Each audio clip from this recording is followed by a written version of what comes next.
আমরা মানে এই মেয়েরা পৃথিবীর যে প্রান্তেই থাকুক, যেমন দিল্লি, মুম্বাই, আমেরিকা, গুজরাট, আমাদের সবারই সকালটা নানা রকম কাজ দিয়ে শুরু হয়।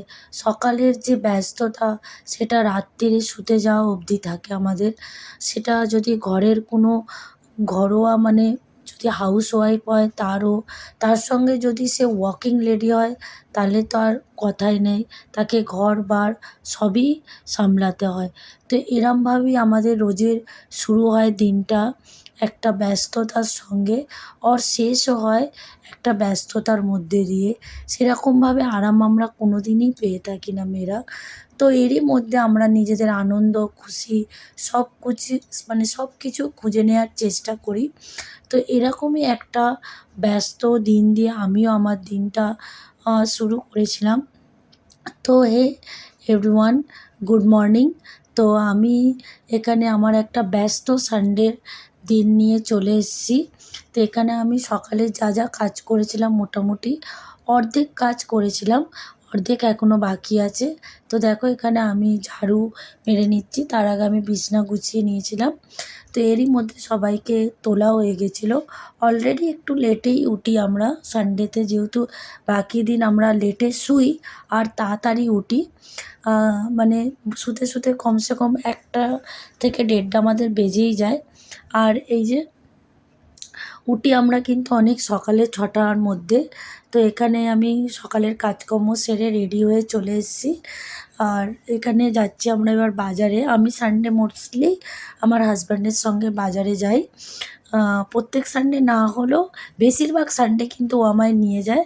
আর সানডে আমাদের নাস্তাটা ঘরে হয় না, যেহেতু এভরিডে মানডে টু স্যাটারডে রোজ আমরা ঘরে নাস্তা করি বলে সানডে আমরা একটু বাইরেই যাই। তো নাস্তার কোনো ঝামেলা ছিল না সকালবেলা। বাকি কাজগুলো মোটামুটি সেরে নিয়েছিলাম। দিয়ে এই যে বেরিয়ে পড়লাম আমরা বাজারের দিকে।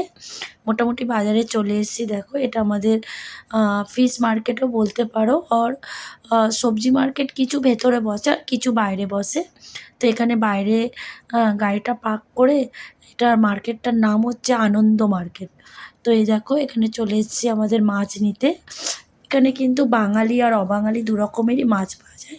যদি আমি অবাঙালি সাইডটায় আজকে যাব না, আজকে আমাদের বাঙালিদেরই যে মাছ আছে সেইটাই তোমাদের দেখাচ্ছি। কোনো একটা ভিডিওতে আবার অবাঙালিরা কীরকম মাছ বা কী কী মাছ তারা বিক্রি করে, কীভাবে করে, সেটা নিয়ে আবার অন্য কোনো ভিডিওতে দেখাবো। তো এখানে মাছ দেখে, মাছ মানে পাশেই মাছ বিক্রি হচ্ছে, তার পাশেই একটা বাঙালি দাদা আছে যেসব বাঙালি সবজি বিক্রি করে। তো এখানে দেখো কত রকম সব সবজি আছে। এই সবজিগুলো মোস্টলি অবাঙালিদের কাছে খুব একটা পাওয়া যায় না। তো দাদা রোজের নিয়ে বসে। তো সেই সব কলমি শাক, পুঁই শাক, আমাদের কাঁচা কলা, পটল, বেগুন, মোটামুটি সবই এখানে পাওয়া যায় আমাদের। আমি যে মুম্বাইয়ে থাকি না, তো মোটামুটি সবই সবজি এখানে পাওয়া যায়, অসুবিধা খুব একটা হয় না। তো এখানে সবজি মাছ নিয়ে আমি চলে এসেছি আলু, পেঁয়াজ কিনতে। এটা বাইরে আছে, বাজারের বাইরে। আর ওখানে তোমাদের দাদা নিচ্ছিল মাটন, যেহেতু মাটনের একটু লাইন থাকে। তো ও নিচ্ছিল মাটন। আজকে তো বাজারে এত ভিড় যে একটু পা রাখারও জায়গা পাচ্ছিলাম না। তার উপর যেমন কিটকিটে গরম তেমনি রোদও ছিল প্রচুর। জানি না কেন আজকের ওয়েদারটা খুবই মানে গরম ছিল।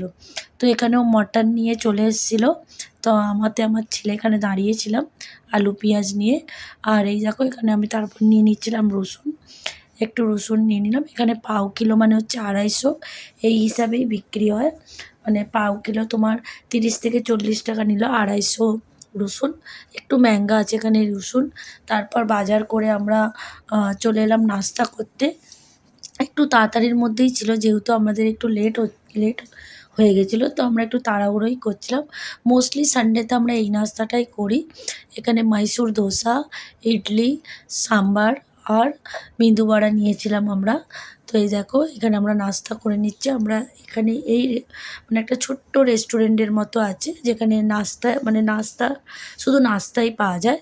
তো সেইখানে এসেছিলাম আমরা নাস্তা করতে। এরপর চলে এলাম আমরা সাই পূজা ভাণ্ডার মানে বাঙালি মুদিখানা দোকানে বা পুজোর সামানও পাওয়া যায় দশকর্মার, সেখান থেকে নিয়েছিলাম মুড়ি আর গোবিন্দভোগ চাল আর ঘি। এরপর দেখো এইসব বাজার আমি করে নিয়েছিলাম। এই যা বাজার করেছিলাম, কী দাম না দাম আমি একটা শর্ট ভিডিও করে তোমাদের কাছে ছেড়েছি, সেটা তোমরা দেখে নিতে পারো। তো এই সব বাজার দোকান হয়েছে। বাজার তো একদম আগুন, সব জিনিসের প্রচুর মেহঙ্গা, মানে কী নেবো আর কী নেবো না বুঝতে পারা যাচ্ছে না। তো তারপর আমি এখানে বানিয়ে নিচ্ছি ছাঁচ। আমরা মোস্টলি ডাবের জল, নয়তো ছাঁচ, আর নয়তো আমরা আখের জুস এইসব খেয়ে আসি। আজকে টাইম হয়ে ওঠেনি, তো সেই হিসাবে তাড়াতাড়ি করে আমরা আমুলের যে বাটার মিল্কটা আছে মানে ছাঁচটা আছে ওইটা ঘরে এনে বানিয়ে 3 জনে খাবো বলে আমি বানাচ্ছিলাম। এতে একটু পিঙ্ক সল্ট দিলাম, মানে পিঙ্ক কালারের যে গোলাপি কালারের বিট নুনটা ওইটা দিয়েছিলাম। আর আমার কাছে একটু ভাজা মশলা ছিল, সেইটা দিয়ে আমি এই ছাঁচটা বানাই। খুব টেস্টি হয় এই ছাঁচটা খেতে।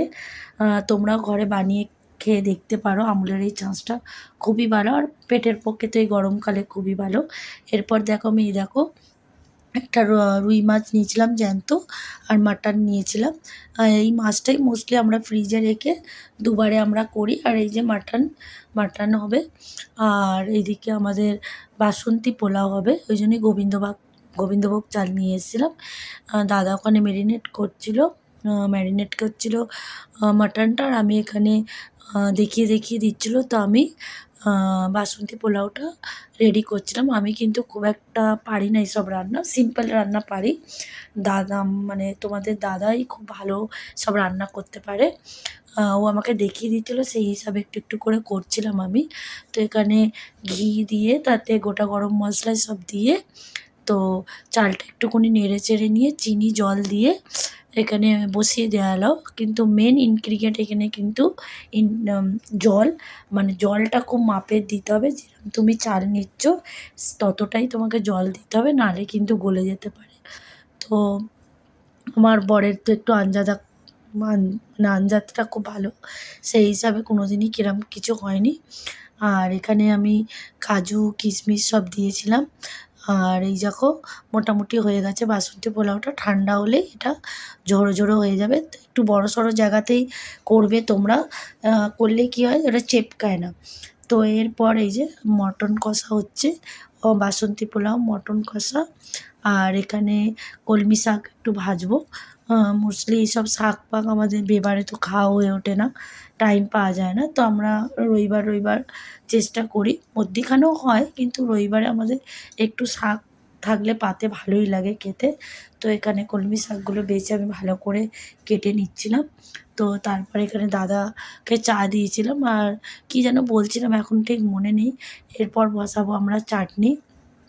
তো চাটনির জন্য আমরা এখানে দেখো আমও কেটে নিচ্ছি।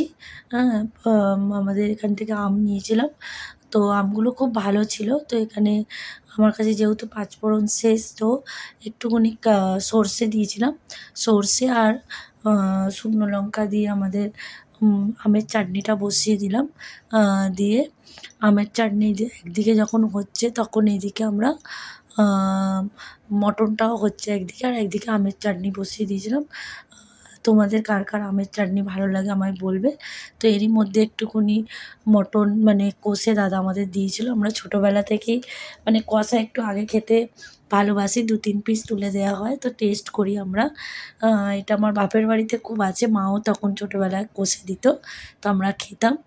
তো সেটাই টেস্ট করছিলাম। তো এরপর কয়েকটা বাসন ছিল সেগুলো ভালো করে মেজে ধুয়ে নিয়ে এই যে চান করে ফ্রেশ হয়ে চলে এসেছি। দাদা আগেই করে নিয়েছিল চান, তো পুজো আচ্চা মোটামুটি কমপ্লিট করে দিয়েছিল দাদাই। তো আমরা এখানে চান করে দুজনে ওয়েট করছিলাম, কেন এরপর আসবে আমার দেওর। এটা ছিল আমাদের জন্য সারপ্রাইজের মতো।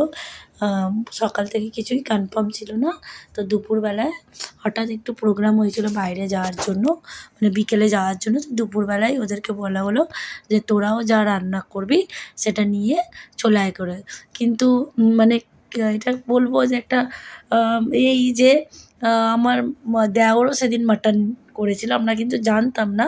আর ও মাছের ঝালটা করবে, কিন্তু তার মধ্যেই ফোন গেছিলো বলে খালি মাছ ভাজা করে নিয়ে চলে এসছে। আর এইখানে আমরা খেতে বসেছিলাম। এরপর খাওয়া দাওয়া হয়ে গেল। খাওয়া দাওয়া হয়ে আর এই যে এবার আমরা একটু মুভি দেখতে বসেছিলাম। ভেবেছিলাম বাইরে যাব, অলরেডি তখন 3টে সাড়ে 3টে বাজে, কিন্তু এত রোদ্দুর, ভয়ে আর কেউ যায়নি। তো মুভি দেখতে দেখতে একটু শুয়ে পড়েছিলাম আমরা। তো তারপরে এই দেখো বিকেলে আবার একটু চা খাওয়াবো বলে একটু চা বানিয়েছিলাম। তো সবাইকে আমি চা সার্ভ করলাম। চা বিস্কুট খেয়ে আমরা ডিসাইড করছিলাম যে কোথায় যাব করে।